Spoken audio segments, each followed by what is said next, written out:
Excuse me, ma'am, this section is reserved for premium passengers only. The words cut through the pre-boarding hum like a blade through silk. Gate 47, Terminal C. A Tuesday morning that felt like any other, until it wasn't.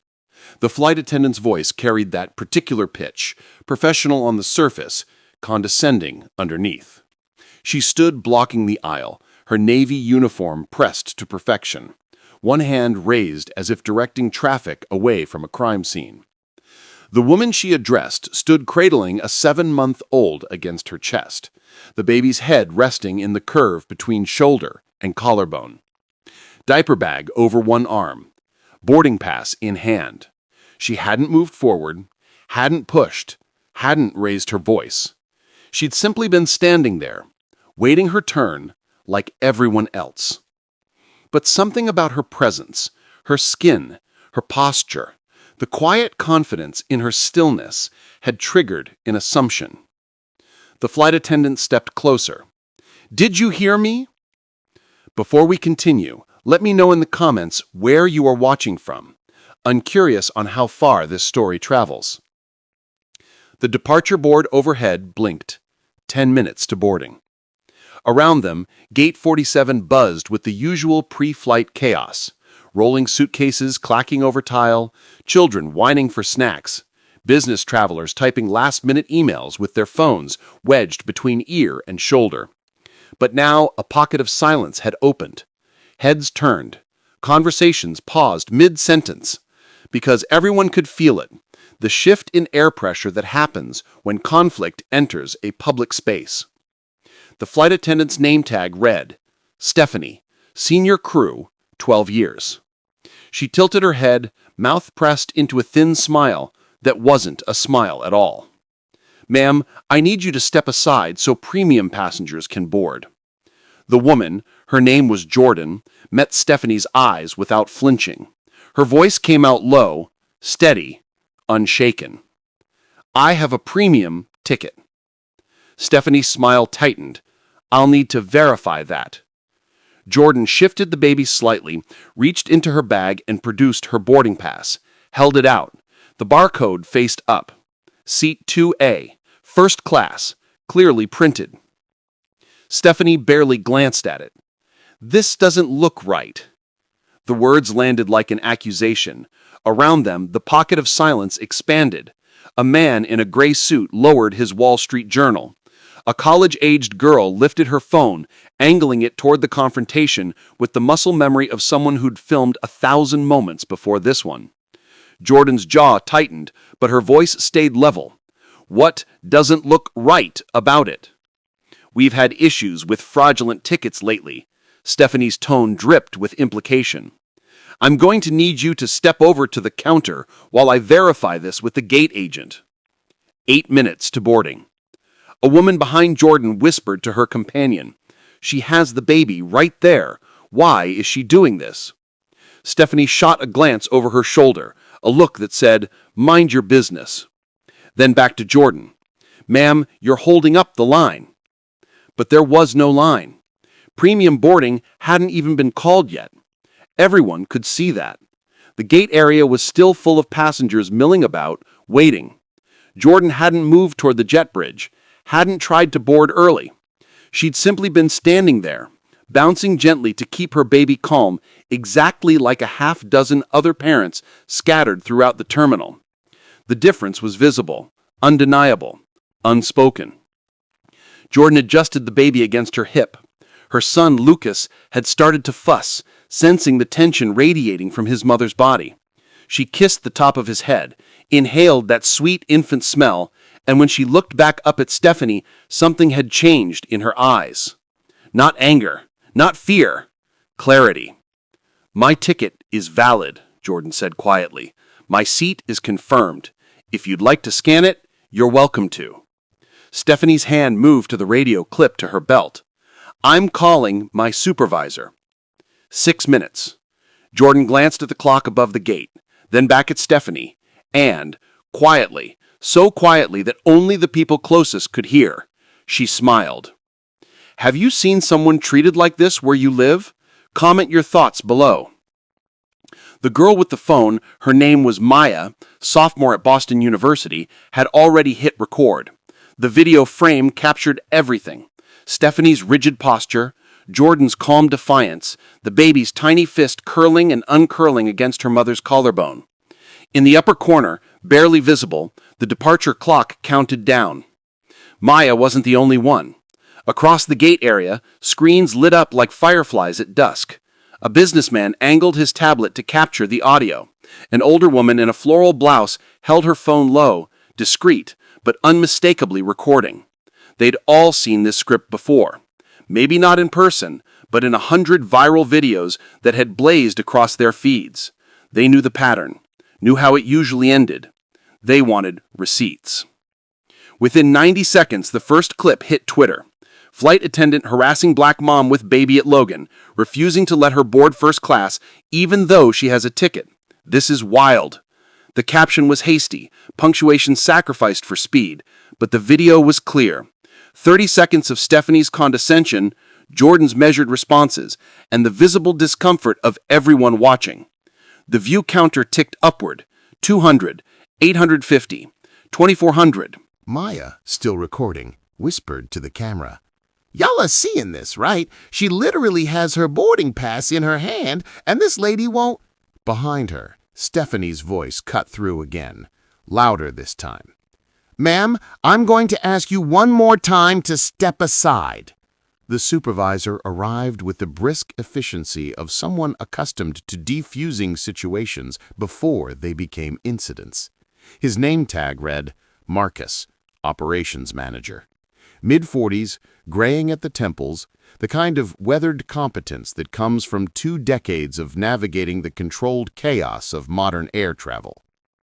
He took in the scene with a single sweep. Stephanie, rigid and defensive. Jordan, calm but clearly exhausted. The baby, now crying softly. The phones. Always the phones. "What's the situation?" Marcus directed the question to Stephanie, which was the first mistake. "This passenger," Stephanie gestured toward Jordan without quite looking at her, "is attempting to board with what may be a fraudulent first-class ticket. I've requested verification, and she's refusing to cooperate." 4 minutes to boarding. Marcus turned to Jordan, his expression carefully neutral. "Ma'am, may I see your boarding pass and ID?" Jordan handed both over without a word. Her driver's license, Massachusetts, valid, photo clear. Boarding pass, legitimate airline stock, proper formatting, seat 2A clearly printed, frequent flyer number visible. He scanned them both with the tablet he carried. The system beeped. Green checkmark. Passenger Jordan Matthews. Ticket purchased 47 days ago. Seat 2A first class. Status Executive Platinum. 280,000 miles flown this year alone. He stared at the screen for a long moment. "The ticket's valid," he said slowly. Then to Stephanie, "Why did you think it wasn't?" Stephanie's face flushed. "We've had incidents. There's a protocol. Protocol Section 431B requires reasonable suspicion before challenging a passenger's documentation." Marcus's voice had gone carefully flat. "What was your reasonable suspicion?" Silence. Around them, the crowd had grown. Not just curious passengers anymore, but other gate agents drifting over during lulls in their own boarding processes. A pilot in full uniform, coffee cup in hand, watching from near the window. The air had gone thick with attention. Stephanie straightened. The ticket looked unusual, and she was standing very close to the boarding area before her group was called. "She has first-class seating." Marcus's patience was beginning to fray at the edges. "First class boards first. She's exactly where she should be." "I was just—" "Ma'am," Marcus cut her off, turning back to Jordan. "I apologize for the confusion. You're cleared to board as soon as we begin pre-boarding for passengers requiring assistance and first-class customers." Jordan nodded once, didn't smile, didn't say thank you, just stood there, still gently bouncing Lucas, whose cries had softened to hiccuping whimpers. 2 minutes. Actually, Stephanie's voice rose again, desperate now, I need to verify with the gate agent that I am the gate authority right now. The passenger is verified. This matter is closed. But Stephanie wouldn't let it go. Couldn't, because something in her, pride perhaps, or the deeper terror of being wrong in public, or the reflexive need to justify the unjustifiable, pushed her forward. I want to see her credit card, the one used to purchase the ticket. The crowd gasped. Actually gasped. A collective intake of breath that sounded like wind rushing through a tunnel. Marcus closed his eyes briefly. When he opened them, his face had gone blank. That's not... It's fine, Jordan said quietly. Everyone turned to look at her. It's fine, she repeated. I'll show you. Jordan shifted Lucas to her other hip, the baby now sucking his thumb, his earlier distress fading into the wide-eyed wonder of a child watching adults do inexplicable adult things. She reached into her wallet, supple black leather, slightly worn at the corners, and pulled out a credit card. Not just any credit card. American Express Centurion. The black card. Metal, not plastic, with a weight that announced itself when she placed it on Marcus's tablet. The overhead lights caught the embossed lettering, Jordan Matthews.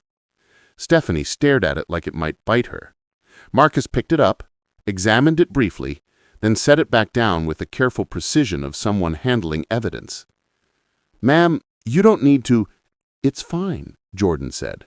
Her voice remained level, but something had sharpened underneath. She asked to see it. I'm showing her. A woman standing near the windows, older, white, wearing sensible traveling shoes and a kind face, stepped forward. Excuse me, her voice carried the particular authority of someone who's raised 6 children and taken exactly 0 nonsense from anyone. I've been standing here the whole time. This woman hasn't done anything wrong. She's been polite, patient, and frankly more restrained than I would have been. A murmur of agreement rippled through the crowd. She was just standing here with her baby. That's it, just standing. And your employee, she looked directly at Stephanie, decided she didn't belong. Stephanie opened her mouth, but nothing came out. Marcus held up a hand. Thank you, ma'am. I appreciate your... Don't thank me. Apologize to her. The woman pointed to Jordan. Properly. Lucas, perhaps sensing the shift in energy, made a small cooing sound. Jordan looked down at him, and for just a moment, her expression softened. She touched his cheek with one finger, tracing the curve of it, and when she looked back up, there were tears standing in her eyes. Not falling. Just there.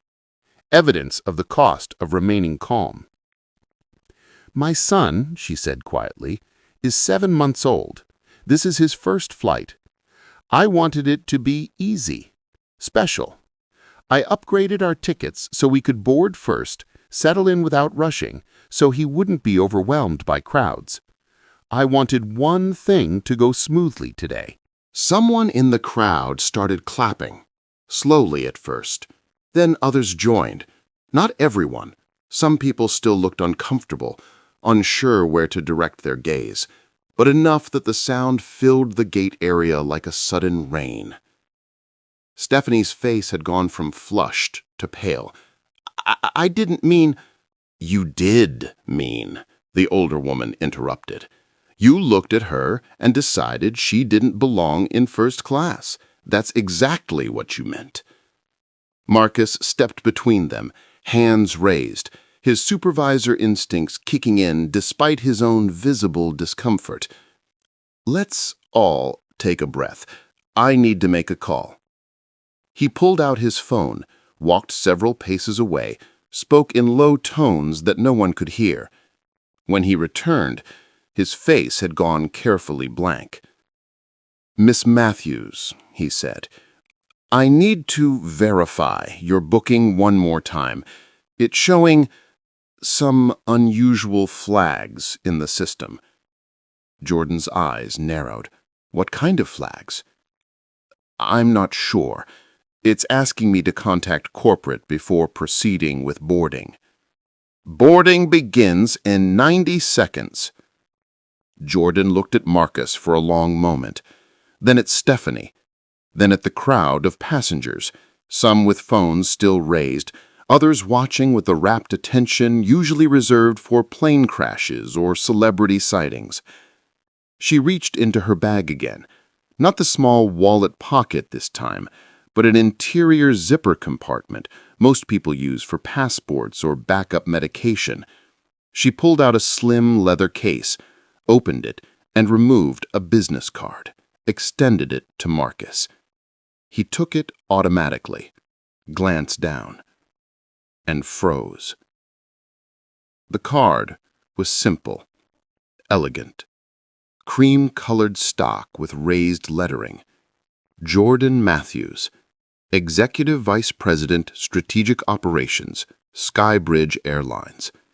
Beneath that, in smaller text, owned and operated by the Matthews Family Trust.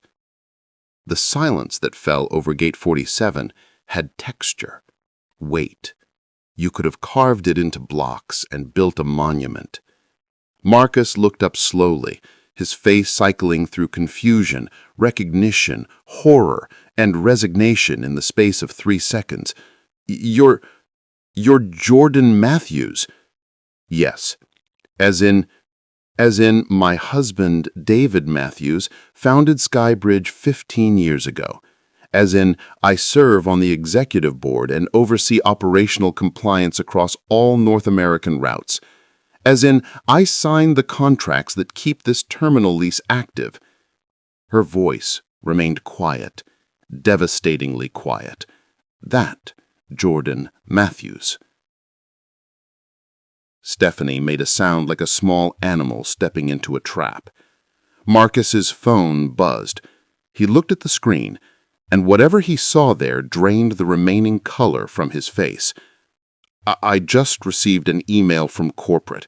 They're aware of the situation. Security footage is being pulled. They want a full incident report within the hour." "How are they aware?" someone in the crowd whispered. Maya, still recording, held up her phone.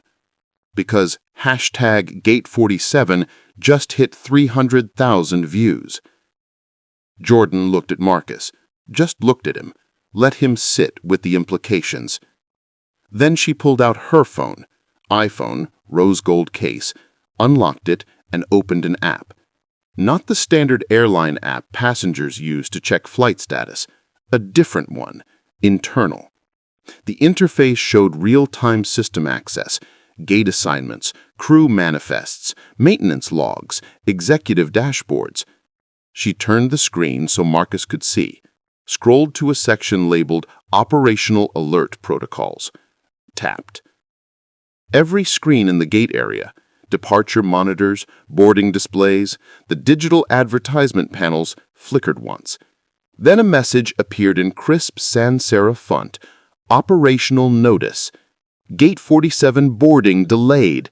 Incident review in progress. Senior management responding. Passengers began murmuring, pulling out their phones to photograph the screens. The pilot who had been watching near the window set down his coffee cup and walked closer, his expression somewhere between fascination and dread. Jordan's phone buzzed. She glanced at it, read something, then looked back at Marcus. "My husband just landed in Seattle. He's been in meetings all morning. He is now calling the regional VP, who will be calling you in approximately," she checked her watch, "4 minutes." Stephanie's hand went to her mouth. "I didn't know." "You didn't ask. You didn't verify. You didn't hesitate. You looked at me and my son, and you decided." The older woman who had spoken up earlier stepped closer to Jordan, placed a gentle hand on her free arm. "Is there anything you need, honey? Water, a chair?" Jordan smiled at her, the first real smile since this began. "Thank you. I'm okay."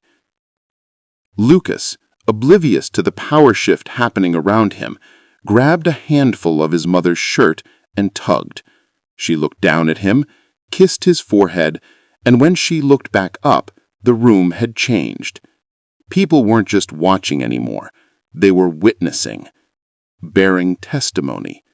Every phone that had captured Stephanie's initial challenge was now capturing this, the moment when assumed powerlessness revealed itself as something else entirely. Marcus's phone rang. He answered. "Yes, sir. Yes, she's right here. Yes, I understand. Yes, immediately." He lowered the phone. His hand was shaking slightly. "Miss Matthews." The regional vice president extends his sincerest apologies and asks if you'd be willing to speak with him directly. Jordan considered this. The gate area had gone so quiet you could hear the hum of the heating system, the distant rumble of a jet on the tarmac outside. "After my son and I board, and after we're settled in our seats, and after he has his bottle and falls asleep, which usually takes about 20 minutes, I'll consider taking that call." She turned to look directly at Stephanie, for the first time since the business card had been revealed. "You hit a mother holding her baby, with your words, with your assumptions, with the authority this uniform gave you, in front of 100 witnesses and thousands of cameras, over nothing but your own bias." Stephanie's eyes filled with tears. "I'm so sorry. I didn't mean."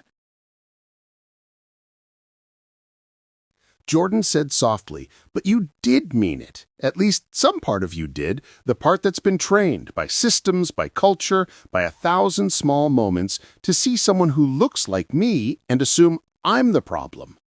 She shifted Lucas again, his head lolled against her shoulder, fighting sleep, the way babies do when too much is happening around them. "The question," Jordan continued, "is what you do with that information now, whether you examine it or excuse it, whether you let it change you or let it calcify into resentment." The crowd watched, phones still recording, history being made in real time. Marcus cleared his throat.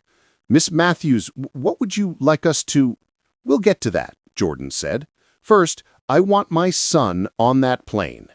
By the time Jordan and Lucas settled into seat 2A, the baby already drowsy, milk-drunk and content, his small body relaxing into the familiar contours of his mother's arms, the consequences had begun to cascade. In the executive offices, 3 floors above the terminal, phones were ringing, conference calls convening, legal teams being briefed, because this wasn't just a customer service failure. This was a compliance nightmare wrapped in a public relations disaster tied with a bow made of potential litigation. The narrator's voice would explain it calmly, factually, the way disaster unfolds in slow motion when you know where to look. Skybridge Airlines operates under a complex web of contractual obligations. The terminal lease alone, 48,000 square feet of premium concourse space, represents a $4.2 million annual commitment, with penalty clauses that activate if certain service standards aren't maintained. Jordan's signature appears on that contract. She approves the renewal every 3 years. The facilities management team reports directly to her division. But it goes deeper. Under federal aviation regulations, airlines must maintain documentation of staff training protocols, particularly regarding anti-discrimination policies and passenger rights. These records are subject to audit by the Department of Transportation. Failure to demonstrate adequate training or evidence of discriminatory practices can trigger fines starting at $27,500 per violation.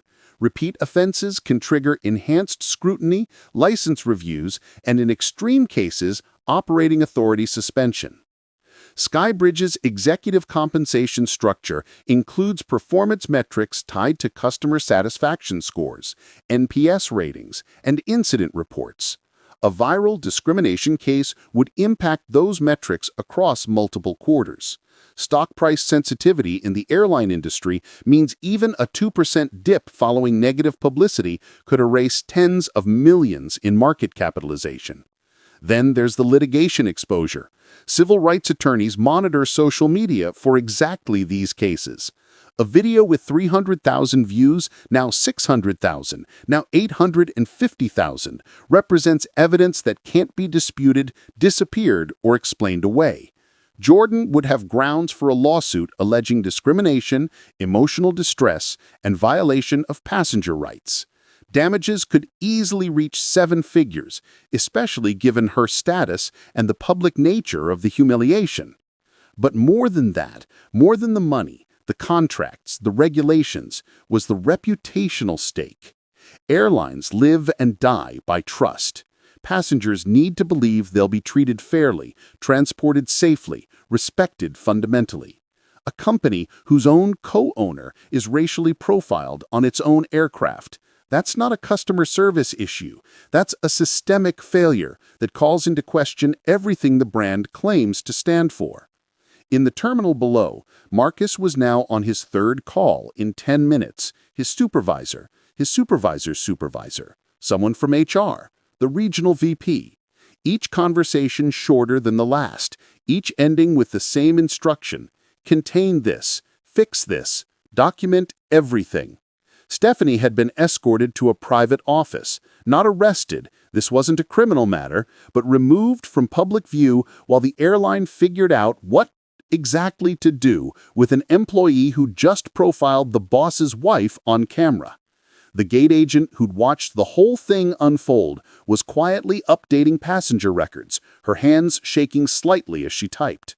Every detail mattered now. Every moment was evidence. She'd seen situations escalate before, but never like this. Never where the wronged passenger turned out to be the person who quite literally owned the operation. On the plane, Jordan adjusted Lucas in his bassinet. First class on Skybridge's transcontinental routes featured them, designed for parents traveling with infants, and accepted a glass of water from a visibly nervous flight attendant. Not Stephanie. Someone else. Someone who'd clearly gotten the message that had blazed through the crew's communication channel. Passenger in 2A is an executive. Treat accordingly. Incident under review. Jordan sipped the water and gazed out the window at the tarmac. Luggage carts trundling past. Fuel trucks, ground crew signaling to each other with practiced efficiency. The mundane choreography of modern air travel, which worked beautifully right up until the moment it didn't. Her phone buzzed. Text from David. Just heard. Are you okay? Is Lucas okay? She typed back. We're fine. Handle it properly. 3 dots appeared, disappeared, reappeared. Always do. Outside, Marcus was speaking to someone in a suit. Corporate legal, probably, or maybe executive services. Their body language telegraphed everything. Rigid postures, minimal gestures, faces carefully neutral. They were calculating, running numbers, assessing liability, determining how much this mistake would cost and how to minimize the bleeding. Jordan knew those calculations. She'd made them herself, dozens of times in her role overseeing operations. She knew the formulas, the risk matrices, the decision trees that governed corporate response to crisis. Knew them so well she could predict, almost to the minute, when various dominoes would fall. Which is why she wasn't surprised when, 17 minutes after boarding, her phone rang with a number she recognized, the airline's chief operating officer, her direct report. She let it ring 3 times before answering. Jordan, I'm so incredibly sorry. We're reviewing the entire incident. Stephanie has been suspended pending investigation. Marcus is receiving a formal reprimand for inadequate de-escalation. We're pulling security footage, interviewing witnesses, documenting everything. Good, Jordan said quietly. That's a start. What else do you need? What can we do to make this right? Jordan looked at Lucas, now fully asleep, his tiny chest rising and falling with the perfect rhythm of infant breathing.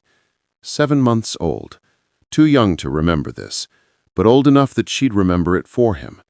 would tell him someday about the day someone tried to make his mother small and what happened next. We'll talk when I land. But here's what I want you thinking about in the meantime. This didn't happen because one employee had a bad moment. It happened because our systems allowed it to happen.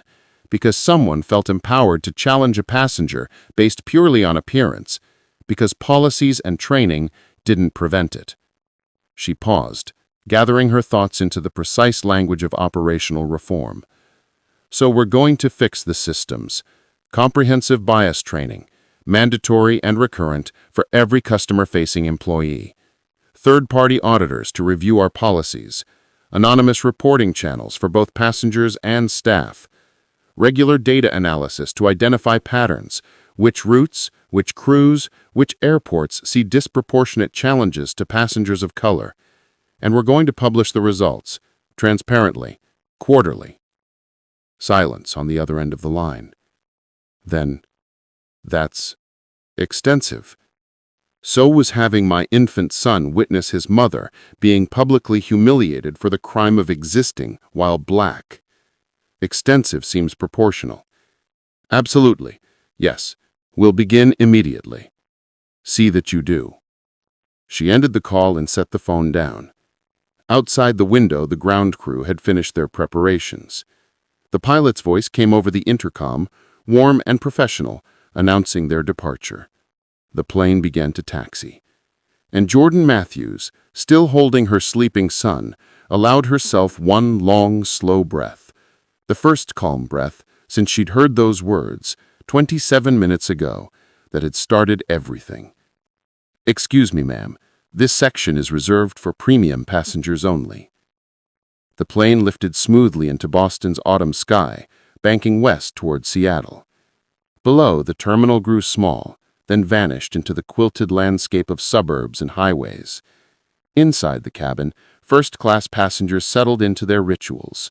Newspapers, laptops, noise-canceling headphones, the willful isolation of travelers who've paid for the privilege of pretending they're alone. Jordan reclined her seat slightly, careful not to disturb Lucas. The flight attendant, her name tag read Patricia, 19 years, approached with practiced deference. "Miss Matthews, is there anything else I can bring you? A blanket for the baby, perhaps?" She studied her for a moment. Patricia looked tired, but her concern seemed genuine. Not the performative anxiety of someone trying to avoid corporate discipline, but actual empathy. The kind that comes from having children of her own, or remembering what it felt like to be treated as less than. "A blanket would be lovely, thank you." Patricia returned with one. Not the standard airline fleece, but something softer, clearly from the upgraded inventory reserved for premium passengers. She draped it gently over Lucas, tucking the edges with the efficiency of practiced motherhood. "My youngest is 22 now, but I remember those first flights. How hard it is when people don't understand that babies are just, well, babies.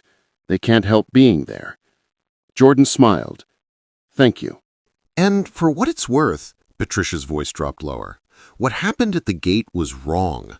Some of us were listening to the crew channel chatter. We know. And I'm glad you're here. Glad you spoke up. Not everyone can. She left before Jordan could respond, moving down the aisle to attend to other passengers. But the words lingered. Not everyone can.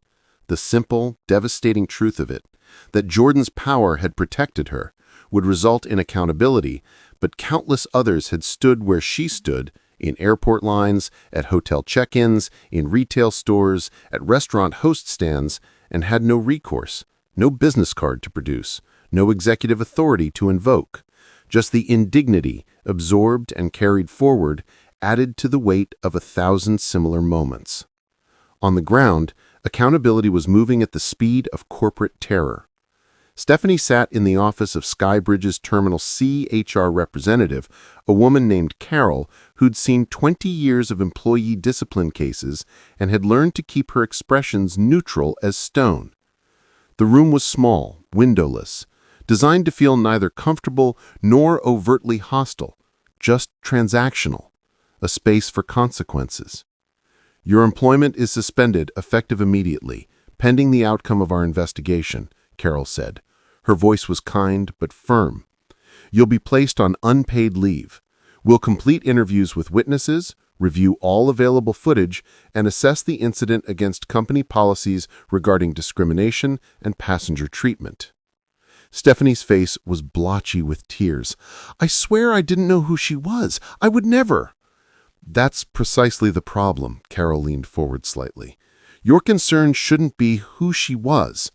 Your concern should have been treating every passenger with baseline respect and following proper verification protocols before challenging someone's legitimacy." "But we've had training about—" "You've had training," Carol agreed, "that explicitly states you may only challenge a passenger's documentation if there's clear evidence of fraud, damaged barcodes, mismatched names, expired IDs. A black woman in first class is not evidence of fraud. It's evidence that a black woman purchased a first-class ticket." The words hung in the air. Stephanie crumbled. "I've ruined everything. My career, my—" "You've created a situation with serious consequences," Carol corrected.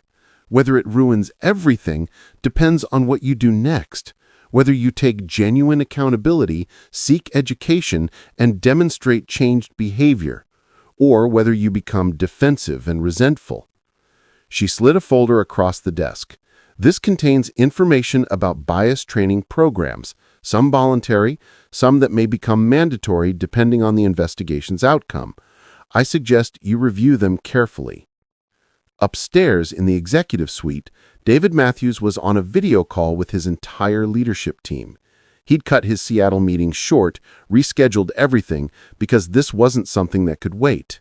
His face filled the screen at the head of the conference table, strong features, graying beard, the kind of quiet intensity that came from building something from nothing and refusing to watch it fail. "Let me be clear," he said, his voice carrying the weight of someone who'd spent 15 years nurturing a company from 3 planes and a dream into a regional carrier with 47 aircraft and 12,000 employees. What happened today wasn't an isolated incident. It was a symptom, a system failure.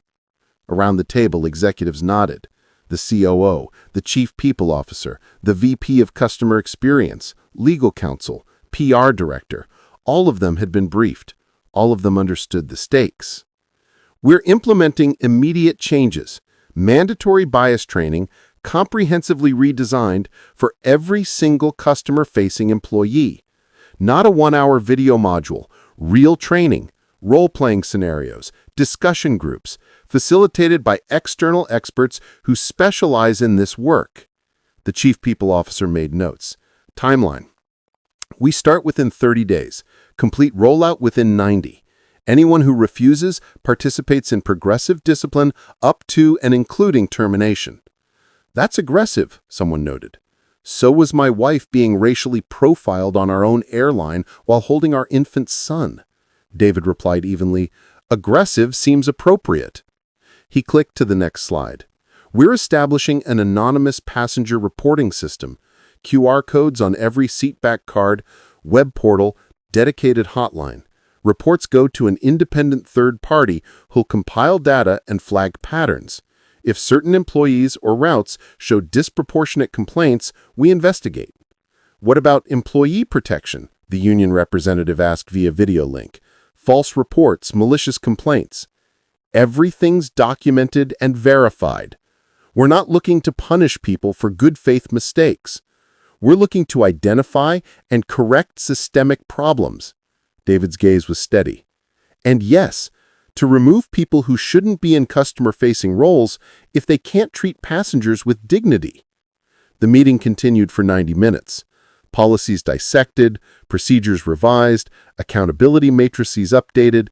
By the end, a 6-month action plan had taken shape, with Jordan's input, texted from 35,000 feet, incorporated into every major decision.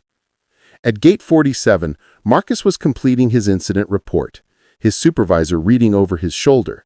The document ran 12 pages, minute-by-minute timeline, witness statements, security footage timestamps, corporate communication logs. everything documented with the paranoid precision of someone who understood that every word might be read by lawyers. Send it to legal, HR, and executive services, his supervisor instructed. And Marcus, you're being reassigned to operations training for the next month. We need you helping redesign gate agent protocols, making sure this never happens again. Marcus nodded, relief and shame mixing in equal measure. He'd keep his job, but he'd wear this mistake for the rest of his career. Would remember the moment he'd reflexively deferred to Stephanie instead of immediately recognizing the injustice unfolding in front of him. Sometimes, accountability isn't just what happens to you. It's what you carry forward. 3 hours into the flight, Lucas woke up hungry and fussy. Jordan prepared his bottle with the practiced efficiency of a mother who'd done this 100 times in 100 different locations. Heating water from the flight attendant, mixing formula to precise proportions, testing temperature on her wrist. Lucas ate eagerly, his small hands gripping the bottle, eyes fixed on his mother's face with that absolute trust infants have. When he finished, Jordan burped him, changed his diaper using the first-class lavatory's fold-down changing table, and settled him back in the bassinet, where he promptly discovered his feet and became fascinated. Patricia passed by and paused. "He's beautiful." "Thank you." "Can I ask you something?" Patricia's voice was careful. "What you said on the ground about systems failing, what did you mean?" Jordan looked up, surprised. Most flight attendants avoided engaging passengers in anything beyond service scripts, but Patricia's question seemed genuine. "I meant that individual prejudice exists in structures that either challenge it or enable it. Stephanie made a choice to profile me, but she made that choice in an environment where she felt empowered to do so, where she'd probably done similar things before without consequence, where the system didn't stop her until it became public and expensive." Patricia nodded. "I've seen it. Different versions of it. The way some crew talk about passengers when we think no one's listening. The assumptions we make." "Everyone makes assumptions," Jordan said. "That's human neurology. Pattern recognition, heuristic shortcuts. But the question is what we do when our assumptions conflict with reality, whether we adjust or defend." She glanced at Lucas, who'd managed to grab his own foot and was attempting to eat it. "My son is going to grow up in a world that will make assumptions about him based on his skin. Some positive, many negative. I can't prevent that, but I can help build systems that don't reward those assumptions, that create friction before bias becomes action." "Is that why you're pushing for all the training changes?" "Partly." Jordan paused, considering how much to share. "But also because I know what it's like to have power and what it's like to be powerless. This job, this position, I earned it, but I'm also aware it insulates me from consequences most people can't escape. Someone without my name, my resources, my husband's ownership stake, they would have been removed from the gate, maybe banned from the airline, certainly humiliated without recourse." She met Patricia's eyes. "That's not acceptable. Not in a company I help run. Not in a society I want my son to inherit." Patricia was quiet for a moment. Then, "I think a lot of us needed to hear this happen, to see that accountability is possible, that speaking up can matter." "Speaking up is a privilege," Jordan corrected gently, "but listening shouldn't be. Creating space for difficult conversations, building mechanisms for reporting and response, ensuring that people who don't have power can still be heard, that's the work. That's what separates a company that talks about values from one that embodies them." A passenger in 1C, a younger man, maybe early 30s, who'd been surreptitiously listening, turned slightly in his seat. "Ms. Matthews, I'm sorry to interrupt, but I wanted to say thank you for handling it the way you did, for not just letting it go."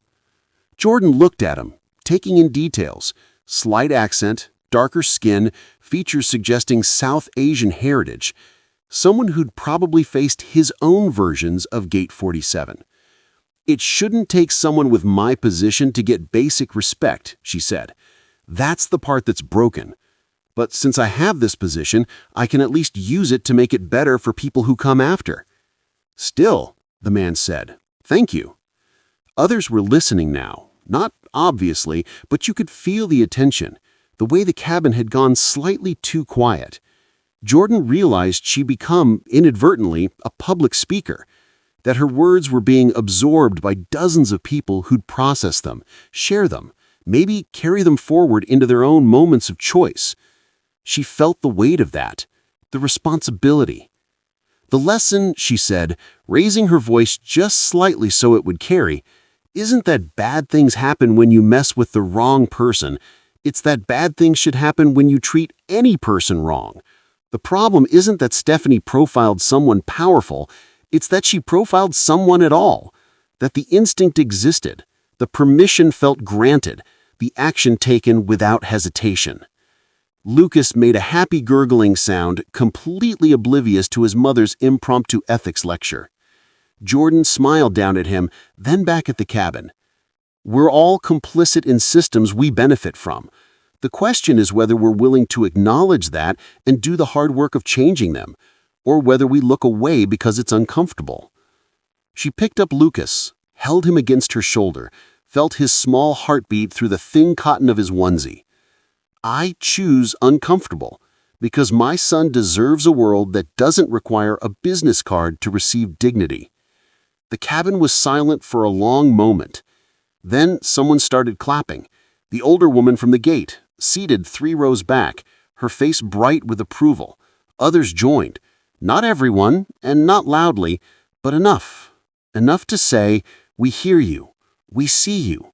This matters." Jordan nodded acknowledgement, then turned her attention back to Lucas, giving the cabin permission to return to its own rhythms. But something had shifted. A conversation had happened in public space. Discomfort had been named and claimed, and dozens of people would carry it forward into their own lives, their own choices, their own moments of deciding whether to speak or stay silent. That was the real work. Not grand gestures or viral videos, just human beings choosing, in small moments, to be better than the systems that shape them. Before we continue, I want to know which lesson stands out to you most right now. Share your thoughts in the comments. The plane descended through layers of gray cloud over Seattle. Below, Puget Sound stretched dark and vast, the city's skyline emerging through mist like a photograph developing in slow motion. Jordan had made this approach dozens of times, enough that the landmarks had become familiar, comforting even. The Space Needle, tiny from this altitude. The sports stadiums clustered near the water. The grid of streets she'd navigated countless times for meetings, site visits, operational reviews. The machinery of corporate response, grinding into motion. At the gate, David was waiting. He'd clearly come straight from his meetings, still in his suit, tie slightly loosened, phone in hand. But when he saw them, everything else fell away. He crossed the distance in 3 strides and wrapped his arms around both of them, careful not to squish Lucas, who made a delighted sound at seeing his father. "Are you okay?" His voice was low, rough with emotion. "We're fine. It was handled. It shouldn't have happened." "No," Jordan agreed. "It shouldn't have." They stood there for a moment, a small island of family in the rushing stream of travelers. Then David stepped back, his CEO face reasserting itself. "We've got a meeting in 40 minutes. Legal, HR, external consultants. They've drafted preliminary action plans based on your texts. Want to review them together?" Jordan shifted Lucas to her other hip. "Can we stop by the lounge first? He needs to eat again, and I need 10 minutes to not be in crisis mode." "Of course." They walked through the terminal, and Jordan noticed something. People recognizing her. Not because she was famous, she wasn't, not really, not outside aviation circles, but because the video had spread. Faces turning, whispers, a few people nodding in respect or solidarity.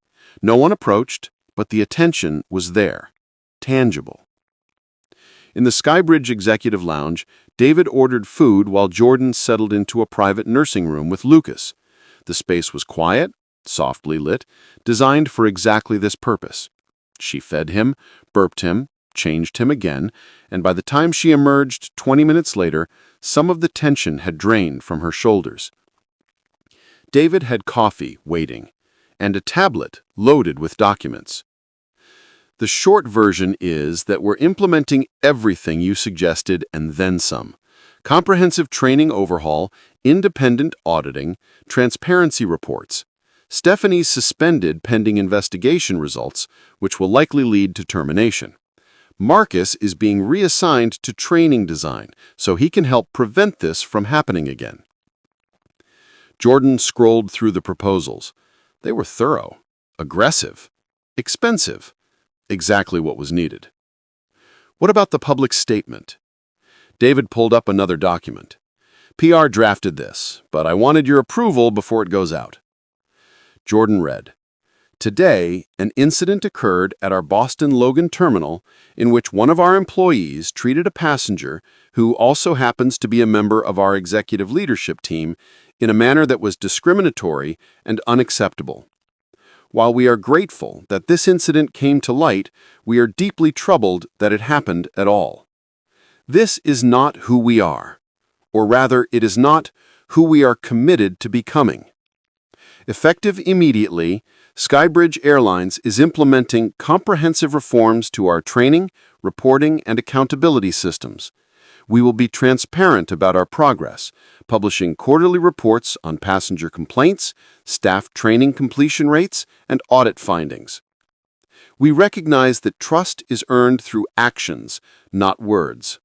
We commit to doing the work, the long, difficult, uncomfortable work of becoming a company that truly lives up to its values of respect, dignity, and equity for all passengers and employees. To the passenger who experienced this treatment, we apologize unreservedly. To our customers and communities, we commit to being better. And to anyone who has experienced discrimination on our airline, we hear you, we believe you, and we are working to ensure it never happens again." Jordan read it twice. It's good. Honest. Add one more line. "We invite community feedback and will be establishing an advisory council of passengers and advocates to help guide our reforms. Make it clear we're not just doing this internally." David made the note. Done. Lucas had fallen asleep again, his head heavy on Jordan's shoulder. She looked down at him, this small person who'd witnessed something he wouldn't remember, but that would shape the world he'd grow into. "I want him to fly without fear, to walk through airports and know he belongs, to not have to prove his right to occupy space. He will, because we're going to build that." They sat together for a few more minutes, letting the moment settle. Then Jordan stood, Lucas still sleeping against her shoulder, and straightened her spine. "Okay," she said, "let's go fix this." 6 months later, the quarterly transparency report appeared on Skybridge's website at 9 a.m. Pacific Time, a PDF document running 47 pages and dense with data. Within an hour, it had been downloaded 18,000 times. By end of day, major aviation industry publications had written summaries. By week's end, 3 other regional carriers had announced they'd implement similar reporting. The numbers told a story. Passenger complaint rate involving discrimination or bias challenges down 68% from Q1 baseline. Employee completion of enhanced bias training program, 94%, remaining 6% in progress or on leave. Independent audits conducted, 12, across 8 hub airports. Anonymous passenger reports received, 1,247. Substantiated, 189. Corrective actions taken, 189. Employee disciplinary actions related to discrimination, 23, ranging from mandatory retraining to termination. Staff demographics in customer-facing roles, actively monitored with recruitment targets set to reflect passenger diversity. But numbers only told part of it. In Terminal C at Boston Logan, Gate 47 had a new sign, small, subtle, but present. a QR code linking to passenger rights information and the anonymous reporting system. Similar signs appeared at every gate across Skybridge's network. Laminated cards in every seatback pocket. Announcements in boarding areas. Skybridge Airlines is committed to treating every passenger with dignity and respect. If you experience or witness discrimination, please report it. The training program had been completely rebuilt. Not a video module, but a 2-day workshop, facilitated by external experts, mandatory for all customer-facing employees. Role-play scenarios, uncomfortable conversations, real-time feedback, and follow-up sessions every 6 months to reinforce and update. Some employees resisted. A few quit, but most engaged, some reluctantly, others with visible relief that the company was finally addressing what they'd witnessed for years. Stephanie had been terminated after the investigation concluded. Her final interview included an offer, voluntary participation in intensive bias education program, with completion documented for future employment references. She had accepted. Last anyone heard, she was working retail and attending community college courses on multicultural communication. Changes to the customer service script, the complaint resolution process, and the criteria for crew scheduling. Jordan had delivered a keynote at the International Aviation Summit in May, describing Skybridge's reforms. The speech was quoted widely, and she'd fielded inquiries from a dozen other companies wanting guidance. She'd agreed to consult for 3 of them, always with the same condition: real change, not PR theater. Jordan had turned 1-year-old in April. He was walking now, or trying to, that adorable toddler wobble run, arms out for balance, face lit with joy at his own mobility. He'd taken dozens of flights in his first year, and Jordan watched carefully how crews interacted with him. Most were wonderful. A few were notably better than they'd been 6 months ago. And once, on a flight to Chicago, a gate agent saw Jordan approach and immediately smiled. "Miss Matthews, welcome. Boarding pass ready? Great. You're all set. Have a wonderful flight." Just that. Basic professionalism. What should have been standard all along. But in that moment, Jordan saw something else. Proof. Evidence that systems could change. That investment in training, accountability, transparency could shift culture. That the work was working. Not finished, never finished, but working. The transparency report's final section included passenger testimonials, people who'd experienced problems, reported them, and seen responses. Their stories were redacted to protect privacy, but powerful in their specificity. I was challenged about my first-class ticket. I reported it through the new system. Within 48 hours, I received a personal apology and confirmation that corrective action had been taken. I felt heard. As a crew member, the new training was uncomfortable but necessary. I recognized my own biases, and I'm grateful for tools to address them. My daughter uses a wheelchair. For years, boarding was a nightmare. The new protocols make it smoother, more dignified. Thank you. David read the report in his office, overlooking the Seattle skyline. Rain streaked the windows, typical for November.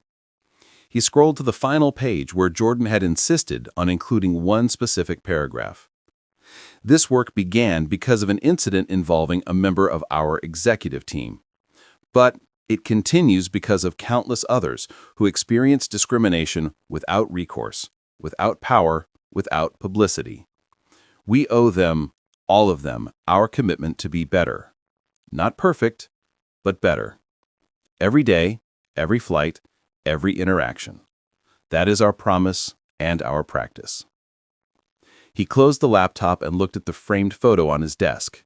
Jordan and Lucas at the beach, both laughing, Lucas covered in sand. Happy, safe, beloved. And he thought about the words that had started everything 6 months ago. "Excuse me, ma'am, this section is reserved for premium passengers only." Those words had cost his company money, reputation, comfort. had forced difficult conversations, structural changes, ongoing vigilance. But they'd also revealed something essential, that vulnerability could become accountability, that crisis could catalyze change, that one moment, handled with both grace and power, could ripple outward into systems and practices that protected thousands of others. Worth it. All of it. Absolutely worth it. So that's the story. Flight attendant hits a black mom holding a baby, didn't know her husband owned the airline. But here's what I want you to take from it. Jordan's power gave her a platform. Her position created consequences. But the real story isn't about revenge or dramatic comeuppance. It's about what happened next. The systems that changed, the training implemented, the transparency embraced. The measurable outcomes that meant the next person, someone without Jordan's resources, without her name, without her leverage, might be treated with basic dignity from the start. That's justice. Not just one person winning, but structure shifting so everyone has a better chance. Have you faced or witnessed something like this? Maybe not on an airplane, but somewhere. A retail store, a restaurant, a public space where someone made assumptions about who you are, what you can afford, where you belong. I want to hear your story. Share it in the comments below. Someone else reading this might need to know they're not alone, that it's not in their head, that they saw it clearly.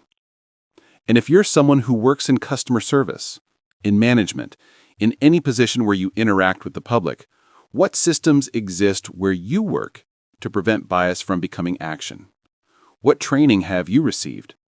What accountability exists? Drop a comment. Let's learn from each other. I'm also curious, what do you think should happen in situations like this? What's the right balance between accountability for individuals and reform of systems? Between punishment and education?